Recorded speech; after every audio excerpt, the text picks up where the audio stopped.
Down goes Frazier! Hey, what's up with it, fam? It's Hot Boxing Minute, your favorite pharmaceutical engineer turned boxing analyst, back at you with that uncut realness as only I can deliver it to you.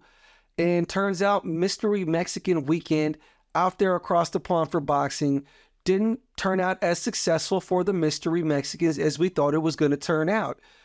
Let's start off with Manchester, England. Leigh Wood, Mauricio Lara. What an interesting fight. The end result was Leigh Wood winning by unanimous decision. Hats off to Leigh Wood. He regained his WBA featherweight strap. And all odds were against Leigh Wood. You got to give it up to Leigh Wood in getting this latest win against Mauricio Lara. Regardless of Mauricio Lara blowing the weight on the scales and getting stripped of his belt, and only the belt being on the line for Leigh Wood, because even if Mauricio Lara had won, he wouldn't have had a chance to win that belt back. In the build-up to that fight, because he was actually heavier, most boxing people, including myself, were really under the strong belief that Mauricio Lara was going to viciously knock out Leigh Wood.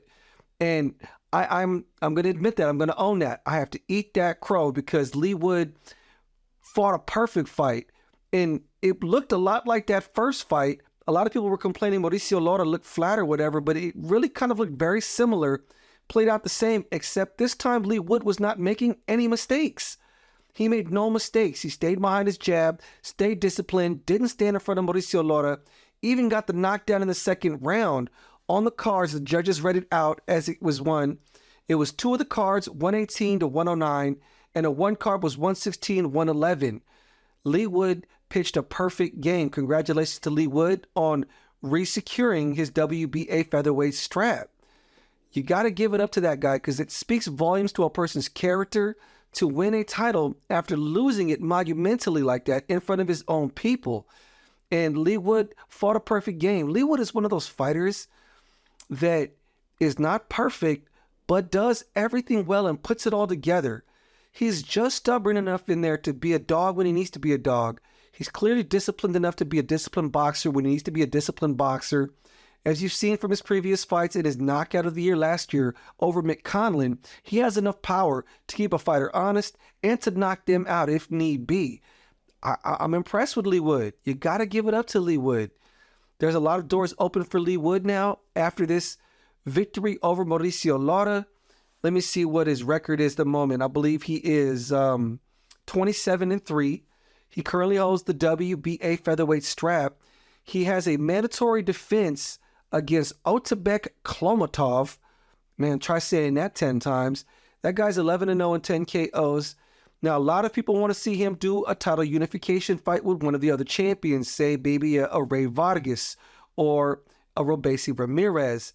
But I think he's going to have to do that WBA mandatory. Another name that got thrown around was a fight against Josh Warrington of Leeds, Mauricio Lara's former opponent.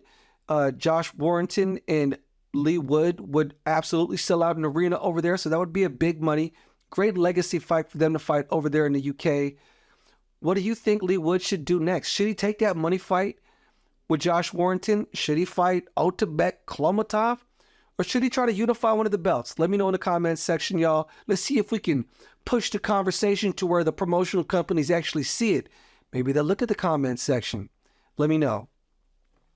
Anyways, we're going to head out there to Belfast, Ireland at the SSE Arena. Man, Mick Conlan got dusted nasty by Luis Alberto Lopez. Good Lord. You know, you got to take your hat off to Venado Lopez. He got the 5th round knockout in vicious fashion over Mick Conlan.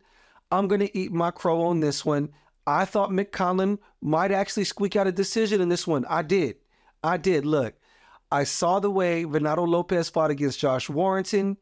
There were some problems there with Josh Warrington's boxing style. I thought Mick Conlan was a better boxer than Josh Warrington.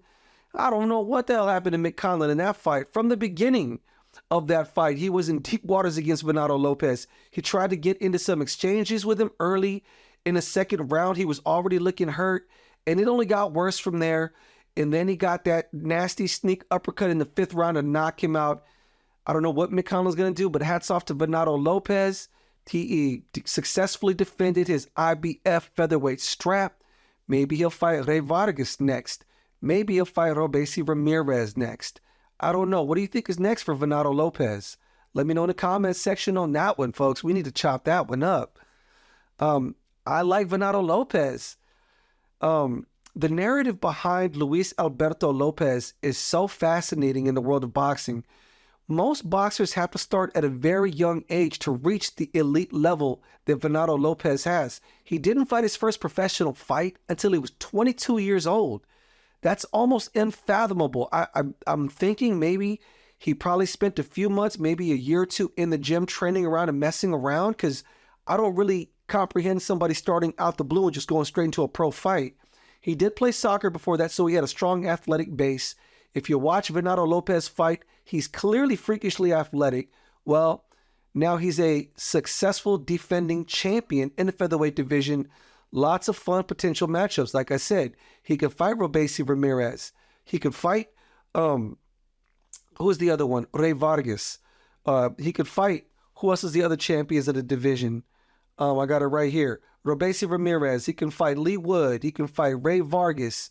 Any one of those combinations could work for Venado Lopez. The world is open for that young man. But anyways, I wanted to just go really quickly into those two fights. This isn't going to be a very long video. Wanted to give the credit out to the mystery Mexicans. Anyways, let me know what you think about the futures of Mauricio Lara, Leigh Wood, Venado Lopez, and Mick Conlan. In the comments section, y'all, let's chop this up. This is Hot Boxing Minute, the future of boxing analysis on YouTube and TikTok. Peace out, y'all.